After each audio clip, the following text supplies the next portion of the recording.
Holiness doctor Syedna Mufaddal Saifuddin साहब, शिक्षा मंत्री डॉक्टर रमेश पोखरियाल निशंक जी, शिक्षा राज्य मंत्री श्रीमान संजय धोत्रे जी, वाइस चांसलर भाई तारिक मंसूर जी, सभी प्रोफेसर्स, स्टाफ, इस कार्यक्रम में जुड़े एएमयू के हजारों छात्र छात्राएं, एएमयू के लाखों एलुमनाई, अन्य महानुभाव और साथियों, सबसे पहले मैं आप सभी का आभार व्यक्त करना चाहता हूं। आपने एएमयू के शताब्दी समारोह के इस ऐतिहासिक अवसर पर मुझे अपनी खुशियों के साथ जुड़ने का मौका दिया है। मैं तस्वीरों में देख रहा था, century gate, social science department, mass communication, तमाम विभागों की बिल्डिंग्स को खूबसूरती से सजाया गया है। ये सिर्फ बिल्डिंग नहीं है, इनके साथ शिक्षा का जो इतिहास जुड़ा है वो भारत की अमूल्य धरोहर है। आज एएमयू से तालीम लेकर निकले सारे लोग भारत के सर्वश्रेष्ठ स्थानों पर और संस्थानों में नहीं, बल्कि दुनिया के सैकड़ों देशों में छाए हुए हैं। मुझे विदेश यात्रा के दौरान अक्सर यहां के एलुमनाई मिलते हैं, जो बहुत गर्व से बताते हैं कि मैं एएमयू से पढ़ा हूं। एएमयू के एलुमनाई कैंपस से अपने साथ हंसी मजाक और शेरो शायरी का एक अलग अंदाज लेकर आते हैं। वो दुनिया में कहीं भी हो, भारत की संस्कृति का प्रतिनिधित्व करते हैं। प्राउड अलीग्स, यही कहते हैं ना आप लोग, पार्टनर्स, आपके इस गर्व की वजह भी है। अपने 100 वर्ष के इतिहास में एएमयू ने लाखों जीवन को तराशा है, संवारा है, एक आधुनिक और वैज्ञानिक सोच दी है, समाज के लिए, देश के लिए कुछ करने की प्रेरणा जगाई है।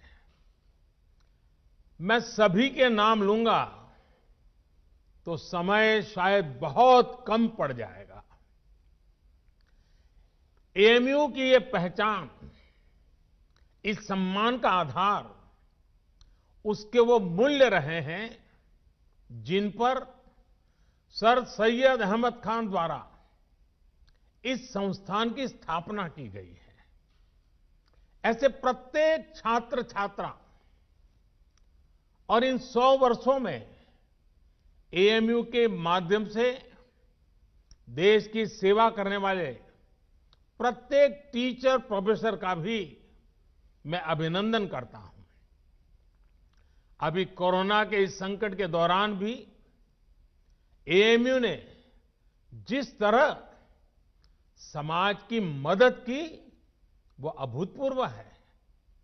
हजारों लोगों का मुफ्त टेस्ट करवाना, आइसोलेशन वार्ड बनाना, प्लाज्मा बैंक बनाना और पीएम केयर फंड में एक बड़ी राशि का योगदान देना समाज के प्रति आपके दायित्वों को पूरा करने की गंभीरता को दिखाता है। अभी कुछ दिन पहले ही मुझे चांसलर डॉक्टर सैयदना साहब की चिट्ठी भी मिली है। उन्होंने वैक्सीनेशन ड्राइव में भी हर स्तर पर सहयोग देने की बात कही है। देश को सर्वोपरि रखते हुए ऐसे ही संगठित प्रयासों से आज भारत कोरोना जैसी वैश्विक महामारी का सफलता से मुकाबला कर रहा है। साथियों, मुझे बहुत सारे लोग बोलते हैं कि एएमयू कैंपस अपने आप में एक शहर की तरह है। अनेकों डिपार्टमेंट्स, दर्जनों हॉस्टल्स, हजारों टीचर्स, प्रोफेसर्स, लाखों स्टूडेंट्स के बीच एक मिनी इंडिया भी नजर आता है। एएमयू में भी एक तरफ उर्दू पढ़ाई जाती है तो हिंदी भी, अरबी पढ़ाई जाती है तो यहां संस्कृत की शिक्षा का भी एक सदी पुराना संस्थान है। यहां की लाइब्रेरी में कुरान की मैन्युस्क्रिप्ट है तो गीता रामायण के अनुवाद भी उतने ही सहज कर रखे गए हैं। ये विविधता एएमयू कैसे और एएमयू जैसे प्रतिष्ठित संस्थान की ही सिर्फ नहीं, देश की भी ताकत है। हमें इस शक्ति को न भूलना है, न ही इसे कमजोर पड़ने देना है। एएमयू के कैंपस में एक भारत श्रेष्ठ भारत की भावना दिनों दिन मजबूत होती रहे, हमें मिलकर इसके लिए काम करना है। साथियों, बीते 100 वर्षों में एएमयू ने दुनिया के कई देशों से भारत के संबंधों को सशक्त करने का भी काम किया है। उर्दू, अरबी और फारसी भाषा पर यहां जो रिसर्च होती है, इस्लामिक साहित्य पर जो रिसर्च होती है, वो समूचे इस्लामिक वर्ल्ड के साथ भारत के सांस्कृतिक रिश्तों को नई ऊर्जा देती है। मुझे बताया गया है कि अभी लगभग 1000 विदेशी स्टूडेंट्स हमारे यहां एएमयू में पढ़ाई कर रहे हैं। ऐसे में एएमयू की ये भी जिम्मेदारी है कि हमारे देश में जो अच्छा है, जो बेहतरीन है, जो देश की ताकत है, वो देखकर, वो सीखकर, उसकी यादें लेकर के ये छात्र अपने अपने देशों में जाएं। क्योंकि एएमयू में जो भी बातें वो सुनेंगे, देखेंगे, उसके आधार पर वो राष्ट्र के तौर पर भारत की आइडेंटिटी से जोड़ेंगे। इसलिए आपके संस्थान पर एक तरह से दोहरी जिम्मेदारी है, अपना रिस्पेक्ट बढ़ाने की और अपनी रिस्पॉन्सिबिलिटी बखूबी निभाने की। आपको एक तरफ अपनी यूनिवर्सिटी की सॉफ्ट पावर को और निखारना है और दूसरी तरफ नेशन बिल्डिंग के अपने दायित्व को निरंतर पूरा करना है। मुझे विश्वास है एएमयू से जुड़ा प्रत्येक व्यक्ति, प्रत्येक छात्र छात्रा अपने कर्तव्यों को ध्यान में रखते हुए ही आगे बढ़ेगा।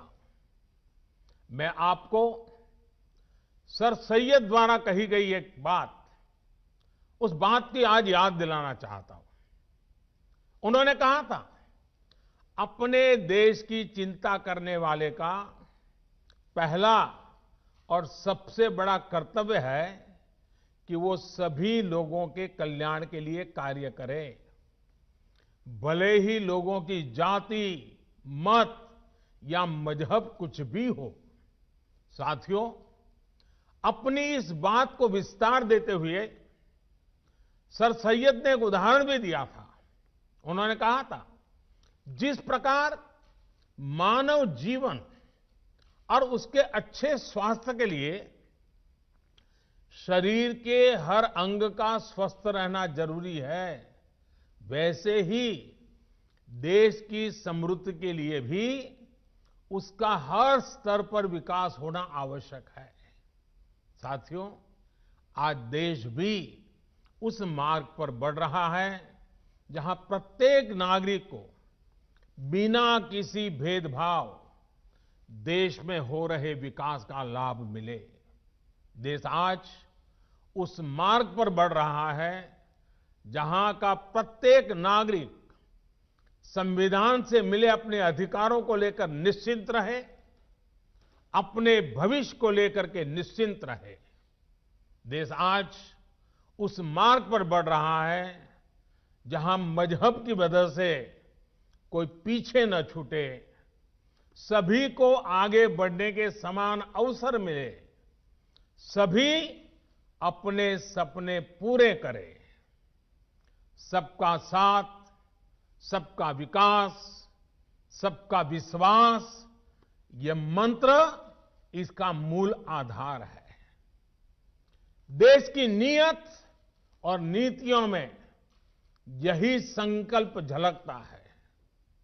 आज देश गरीबों के लिए जो योजनाएं बना रहा है, जो बिना किसी मत मजहब के भेद के हर वर्ग तक पहुंच रही हैं, बिना किसी भेदभाव 40 करोड़ से ज्यादा गरीबों के बैंक खाते खुले, बिना किसी भेदभाव 2 करोड़ से ज्यादा गरीबों को पक्के घर दिए गए, बिना किसी भेदभाव 8 करोड़ से ज्यादा महिलाओं को गैस कनेक्शन मिला, बिना किसी भेदभाव कोरोना के इस समय में 80 करोड़ देशवासियों को मुफ्त अन्न सुनिश्चित किया गया, बिना किसी भेदभाव आयुष्मान योजना के तहत 50 करोड़ लोगों को 5 लाख रुपए तक का मुफ्त इलाज संभव हुआ। जो देश का है वो हर देशवासी का है और इसका लाभ हर देशवासी को मिलना ही चाहिए। हमारी सरकार इसी भावना के साथ काम कर रही है। साथियों, कुछ दिन पहले मेरी मुलाकात अलीगढ़ मुस्लिम यूनिवर्सिटी के ही एक एल्यूमनाई से हुई थी। वो एक इस्लामिक स्कॉलर भी है। उन्होंने एक बहुत इंटरेस्टिंग बात मुझे बताई जो मैं आपसे भी शेयर करना चाहता हूं। स्वच्छ भारत मिशन के तहत जब देश में 10 करोड़ से ज्यादा शौचालय बने तो इसका लाभ सभी को हुआ। ये शौचालय भी बिना भेदभाव ही बने थे, लेकिन एक उसका एस्पेक्ट ऐसा जिनकी उतनी चर्चा नहीं हुई है और न ही एकेडमिक वर्ल्ड का इस पर उतना ध्यान गया है। मैं चाहता हूं कि अलीगढ़ मुस्लिम यूनिवर्सिटी का भी हर स्टूडेंट इस पर गौर करे। मेरे साथियों, एक समय था जब हमारे देश में मुस्लिम बेटियों का ड्रॉप आउट रेट, शिक्षा में से ड्रॉप आउट रेट 70% से ज्यादा था, 70% से ज्यादा था। मुस्लिम समाज की प्रगति में बेटियों का इस तरह पढ़ाई बीच में छोड़ना हमेशा से बहुत बड़ी बाधा रहा है। लेकिन 70 साल से हमारे यहां स्थिति यही थी कि 70% से ज्यादा मुस्लिम बेटियां अपनी पढ़ाई पूरी नहीं कर पाती थी। इन्हीं स्थितियों में स्वच्छ भारत मिशन शुरू हुआ, गांव-गांव शौचालय बने, सरकार ने स्कूल जाने वाली गर्ल्स स्टूडेंट के लिए मिशन मोड पे अलग शौचालय बनवाए। आज देश के सामने क्या स्थिति है? पहले मुस्लिम बेटियों का जो स्कूल ड्रॉप आउट रेट 70% से ज्यादा था, वो अब घटकर करीब करीब 30% रह गया है। पहले लाखों मुस्लिम बेटियां शौचालय की कमी की वजह से पढ़ाई छोड़ देती थी। अब हालात बदल रहे हैं।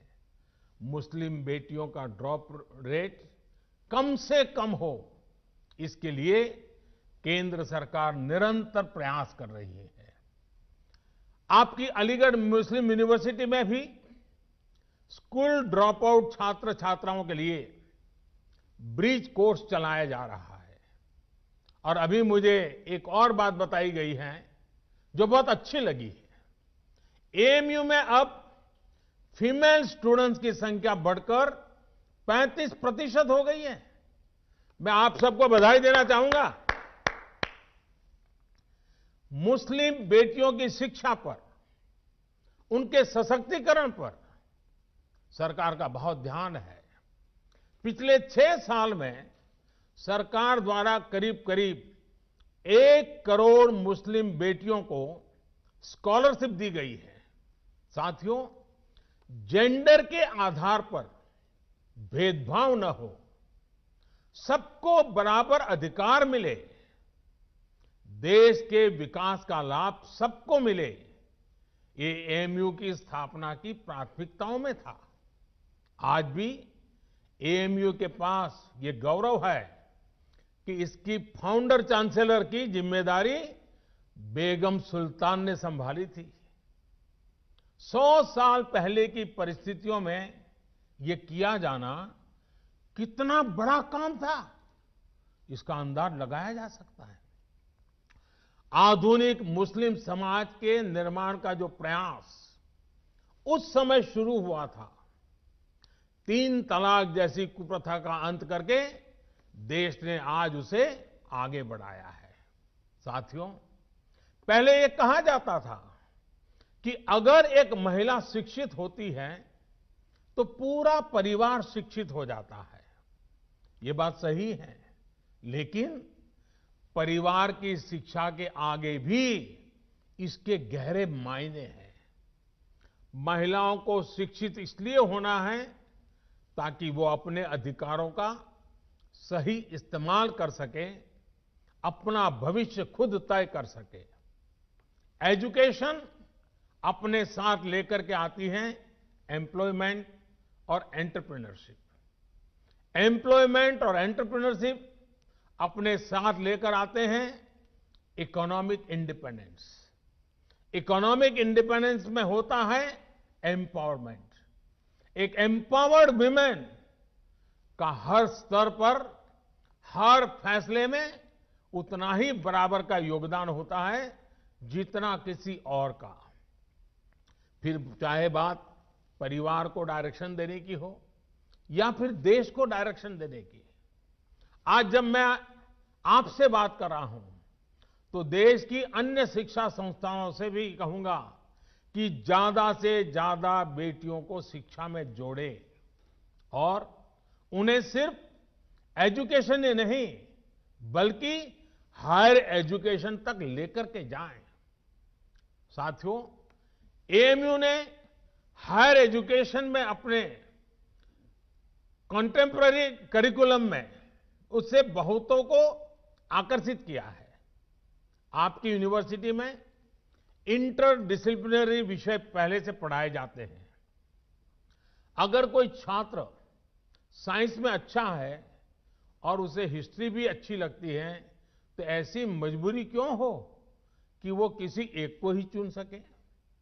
यही भावना नई राष्ट्रीय शिक्षा नीति में है, न्यू एजुकेशन पॉलिसी में है। इसमें 21वीं सदी में भारत के स्टूडेंट्स की जरूरतों, उसके इंटरेस्ट को सबसे ज्यादा ध्यान में रखा गया है। हमारे देश का युवा नेशन फर्स्ट के आह्वान के साथ देश को आगे बढ़ाने के लिए प्रतिबद्ध है। वो नए नए स्टार्टअप्स के जरिए देश की चुनौतियों का समाधान निकाल रहा है। रेशनल थिंकिंग और साइंटिफिक आउटलुक उनकी पहली प्रायोरिटी है। राष्ट्रीय शिक्षा नीति में भारत के युवाओं की इसी एस्पिरेशंस को प्राथमिकता दी गई है। हमारी कोशिश ये भी है कि भारत का एजुकेशन इकोसिस्टम दुनिया के आधुनिक शिक्षा व्यवस्थाओं में से एक बने। नई नेशनल एजुकेशन पॉलिसी में जो मल्टीपल एंट्री है, एग्जिट पॉइंट की व्यवस्था है, उससे स्टूडेंट्स को अपनी शिक्षा के बारे में फैसले लेने में आसानी हो गई। हर एग्जिट ऑप्शन के बाद उन्हें एप्रोप्रिएट सर्टिफिकेट भी दिया जाएगा। ये स्टूडेंट्स को पूरे कोर्स की फीस की चिंता किए बिना अपना फैसला लेने की आजादी होगी। साथियों, सरकार हायर एजुकेशन में नंबर ऑफ एनरोलमेंट्स बढ़ाने और सीटें बढ़ाने के लिए भी लगातार काम कर रही है। वर्ष 2014 में हमारे देश में 16 आईआईटीज थी, 16। आज 23 आईआईटीज हैं, 23। वर्ष 2014 में हमारे देश में 9 ट्रिपल आईटीज थी, 9 ट्रिपल आईटीज थी।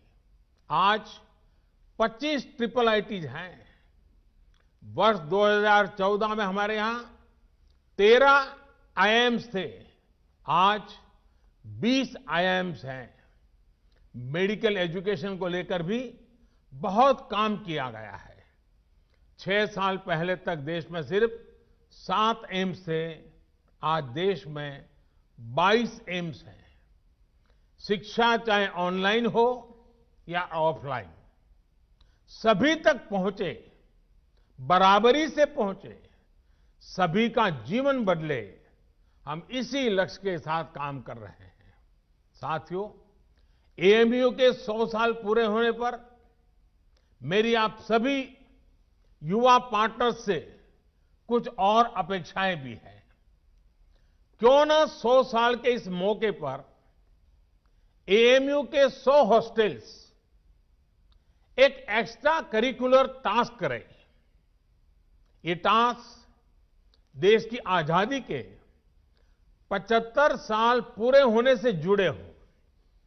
जैसे एएमयू के पास इतना बड़ा इनोवेटिव और रिसर्च ओरिएंटेड टैलेंट है, क्यों न हॉस्टल के छात्र ऐसे स्वतंत्रता संग्राम के सेनानियों पर रिसर्च करके उनके जीवन को देश के सामने लाए, जिनके बारे में अभी उतनी जानकारी नहीं है।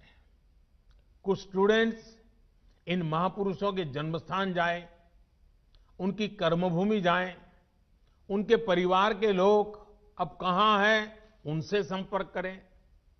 कुछ स्टूडेंट्स ऑनलाइन रिसोर्स को एक्सप्लोर करें।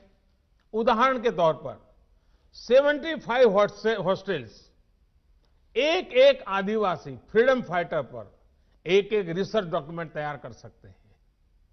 इसी तरह 25 हॉस्टल्स महिला फ्रीडम फाइटर्स पर रिसर्च कर सकते हैं, काम कर सकते हैं। एक और काम है जो देश के लिए एएमयू के छात्र छात्राएं कर सकते हैं। एएमयू के पास देश की इतनी बेशकीमती प्राचीन पांडुलिपियां हैं। ये सब हमारी सांस्कृतिक धरोहर है। मैं चाहूंगा कि आप टेक्नोलॉजी के माध्यम से इन्हें डिजिटल, इन्हें वर्चुअल अवतार में पूरी दुनिया के सामने लाएं। मैं एएमयू के विशाल एलुमनाई नेटवर्क को भी आह्वान करता हूं कि नए भारत के निर्माण में अपनी भागीदारी और बढ़ाएं। आत्मनिर्भर भारत अभियान को सफल बनाने के लिए, वोकल फॉर लोकल को सफल बनाने के लिए बहुत कुछ किया जाना बाकी है। इसे लेकर अगर मुझे एएमयू से सुझाव मिले, एएमयू एलुमनाई के सुझाव मिले, तो मुझे बहुत खुशी होगी। साथियों, आज पूरी दुनिया की नजरें भारत पर है। जिस सदी को भारत की सदी बताया जा रहा है, उस लक्ष्य की तरफ भारत कैसे आगे बढ़ता है, इसे लेकर पूरी दुनिया में क्यूरियोसिटी है। इसलिए आज हम सभी का एकमात्र और एक निष्ठ लक्ष्य ये होना चाहिए कि भारत को आत्मनिर्भर कैसे बनाएं। हम कहां और किस परिवार में पैदा हुए, किस मत मजहब में बड़े हुए, इससे भी अहम यह है कि हर एक नागरिक की आकांक्षाएं और उसके प्रयास देश की आकांक्षाओं से कैसे जुड़े। जब इसको लेकर एक मजबूत नींव पड़ेगी तो लक्ष्य तक पहुंचना और आसान हो जाएगा। साथियों, समाज में वैचारिक मतभेद होते हैं, ये स्वाभाविक भी है, लेकिन जब बात राष्ट्रीय लक्ष्यों के प्राप्ति की हो तो हर मतभेद किनारे रख देना चाहिए। जब आप सभी युवा साथी इस सोच के साथ आगे बढ़ेंगे तो ऐसी कोई मंजिल नहीं जो हम मिलकर के हासिल न कर सके। शिक्षा हो, आर्थिक विकास हो, बेहतर रहन सहन हो, अवसर हो, महिलाओं का हक हो, सुरक्षा हो, राष्ट्रवाद हो, ये जो चीजें हैं जो हर नागरिक के लिए जरूरी होती है, ये कुछ ऐसे मुद्दे हैं जिन पर हम अपनी राजनीतिक या वैचारिक मजबूरियों के नाम पर असहमत हो ही नहीं सकते। यहां अलीगढ़ मुस्लिम यूनिवर्सिटी में इन मुद्दों पर बात करना मेरे लिए इसलिए भी स्वाभाविक है क्योंकि यहां से स्वतंत्रता के अनेक सेनानी निकले हैं, इस मिट्टी से निकले हैं। इन स्वतंत्रता सेनानियों की भी अपनी पारिवारिक, सामाजिक, वैचारिक परवरिश थी, अपने अपने विचार थे, लेकिन जब गुलामी से मुक्ति की बात आई तो सारे विचार आजादी के एक लक्ष्य के साथ ही जुड़ गए। साथियों, हमारे पूर्वजों ने जो आजादी के लिए किया, वही काम अब आपको, युवा पीढ़ी को नए भारत के निर्माण के लिए करना है। जैसे आजादी एक कॉमन ग्राउंड थी, वैसे ही नए भारत के लिए हमें एक कॉमन ग्राउंड पर काम करना है। नया भारत आत्मनिर्भर होगा, हर प्रकार से संपन्न होगा, तो लाभ भी सभी 130 करोड़ से ज्यादा देशवासियों को होगा। ये विमर्श समाज के हर हिस्से तक पहुंचे, ये काम आप कर सकते हैं, युवा साथी कर सकते हैं।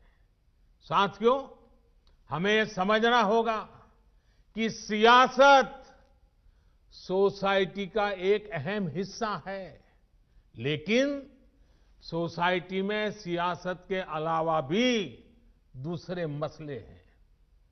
सियासत और सत्ता की सोच से बहुत बड़ा, बहुत व्यापक किसी भी देश का समाज होता है। पॉलिटिक्स के ऊपर भी समाज को आगे बढ़ाने के लिए बहुत स्पेस होती है। उस स्पेस को भी एक्सप्लोर करते रहना बहुत जरूरी है। ये काम हमारे एएमयू जैसे कैंपस कर सकते हैं, आप सभी कर सकते हैं।